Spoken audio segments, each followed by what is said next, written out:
అప్పులు చెప్పరు. అవి కాకనే 347 అయిందని 4 నెలల కింద చెప్పిండు రేవంత్ రెడ్డి. ఇవి కలిపితే ఈ 4 నెలలది కలిపితే 4.5 దాటుతుంది. మీరు మా గురించి మాట్లాడతారు. 10 ఏళ్లలో మాకు కరోనా వచ్చింది. ఇన్ఫ్యాక్ట్ మా 4,17,000 కోట్లలో మీకు ఇంకా నేను చాలా సర్ప్రైజింగ్ విషయాలు చెప్పాల్సి ఉంటాయి. డీటెయిల్స్ ఎక్కువైతే అని చెప్పట్లేదు. కేంద్ర ప్రభుత్వం మాకు ఫైనాన్స్ కమిషన్ డబ్బులు ఇవ్వాల్సి ఉండే. ఏం చేసింది కేంద్ర ప్రభుత్వం? కరోనా వచ్చింది, మా దగ్గర పైసలు లేవు, మీరు అదనంగా అప్పు తెచ్చుకోండి అని పర్మిషన్ ఇచ్చిండ్రు. ఆ అప్పు కూడా ఇళ్ళనే ఉన్నది. ఫైనాన్స్ కమిషన్ డబ్బులు గ్రాంట్గా రాష్ట్రానికి రావాల్సింది ఈ సంవత్సరం దేశంలో ఎవరికి ఇవ్వలేకపోతున్నాం, మీరు అప్పు అదనంగా తెచ్చుకొని నడిపించుకోండి అంటే ఆ అప్పు కూడా ఇళ్ళనే ఉన్నది, ఫైనాన్స్ కమిషన్ అప్పు.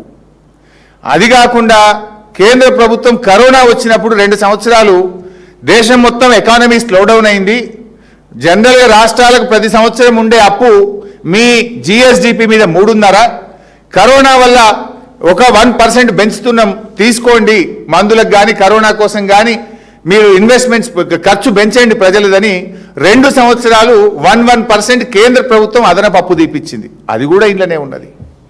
ఉదయ్ స్కీమ్, దేశం మొత్తం ఉదయ్ స్కీమ్ తెచ్చి డిస్కామ్ల అప్పులు రాష్ట్ర ప్రభుత్వమే భరించాలని అదొక 11,000 కోట్ల రూపాయలు కేంద్రం బలవంతంగా మన మీద రుద్దిన 11,000 కూడా ఈ 4-17లో ఉంది. ఈ 4-17లో ఉదయ్ స్కీమ్ కింద కేంద్ర ప్రభుత్వం డిస్కామ్ల అప్పు రాష్ట్రాల మీద వేసిన 11,000 ఉంది. ఫైనాన్స్ కమిషన్ది గ్రాంట్గా ఇవ్వాల్సింది ఇవ్వలేకపోతున్నాం, మీరే అప్పు తెచ్చుకొని నడిపించుకోండి అన్న 5-6 వేల కోట్లనే ఉన్నది. కరోనా వల్ల 1% అదనంగా పెంచిన అప్పు ఇంట్లోనే ఉన్నది.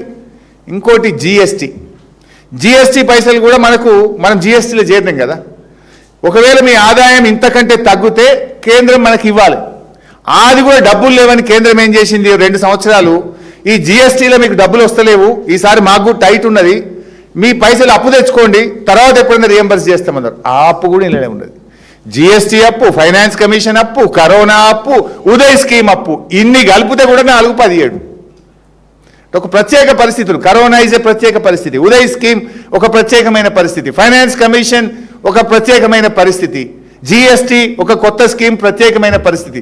ఇన్ని కలిపితే Uday, GST, corona, finance commission, ఇన్ని కేంద్ర ప్రభుత్వం మన మెడ మీద కత్తిపెట్టి అదనంగా అప్పులు తీసుకునే పరిస్థితి కల్పిస్తే కూడా, అన్నీ కలిపితే కూడా 4-17 మాత్రమే. ఈ 4-17లో ఎఫ్ఆర్బిఎం అప్పు, కాళేశ్వరం అప్పు, సీతారామ అప్పు,